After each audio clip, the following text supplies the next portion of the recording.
Bonjour à tous, soyez les bienvenus sur notre plateau. Aujourd'hui, nous allons voir ensemble les erreurs à ne pas commettre lors de la signature d'un bail commercial. Et pour en parler, j'ai le plaisir de recevoir Guillaume Clouzard, avocat du cabinet Horatio. Bonjour Guillaume. Bonjour Marie. Et Xavier Delabarrière, expert comptable chez ECL Direct. Bonjour Xavier. Bonjour Marie. Alors, pour commencer, on va essayer de comprendre le contexte. Guillaume, est-ce que vous pouvez nous expliquer en quoi le bail commercial est une étape importante, voire même cruciale dans la vie d'un chef d'entreprise? Une étape cruciale non seulement pour le chef d'entreprise, mais également pour l'entreprise en réalité, puisque l'entreprise s'engage pour une durée de 9 ans sur une surface commerciale qui est quand même la base de son activité. Le contrat de bail commercial va régir toutes les relations entre le preneur et le bailleur, et notamment le loyer, ce qui n'est pas le moins important.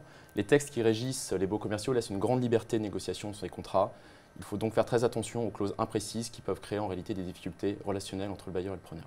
Donc on s'en doute, il vaut mieux prendre ses précautions quand on s'engage pour 9 ans. Tout à fait. Alors, qu'est-ce que vous pouvez nous dire, quelles sont les erreurs les plus fréquentes selon vous?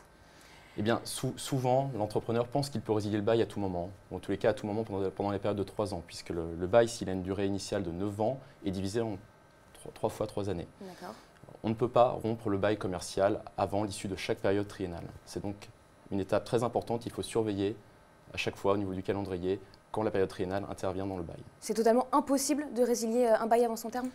Ce n'est pas impossible, c'est très difficile et le risque c'est d'avoir à payer les loyers jusqu'à l'issue de cette période triennale. On peut en effet essayer de négocier avec son bailleur ou lui proposer un autre locataire à sa place, faut-il encore que celui-ci l'accepte. D'accord, donc bien noter l'importance que le chef d'entreprise s'engage pour 3 ans au minimum. D'autres erreurs à ne pas commettre?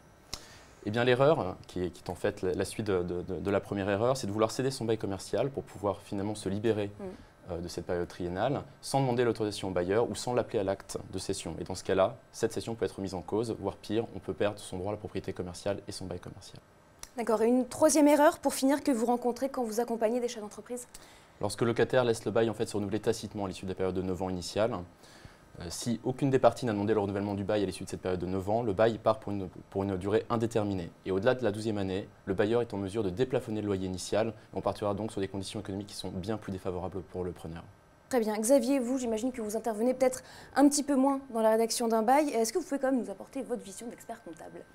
Oui, tout à fait. Alors chez ECL Direct, nous avons un service juridique qui est dédié à ce type de mission de service, qui est là pour rédiger des baux et coller le plus près possible aux besoins des entrepreneurs. Mais comme le disait Guillaume, l'erreur la plus fréquente, c'est que les gens ne se rendent pas compte que lorsqu'ils signent un bail 369, ils s'engagent pour 3 ans, quoi qu'il arrive.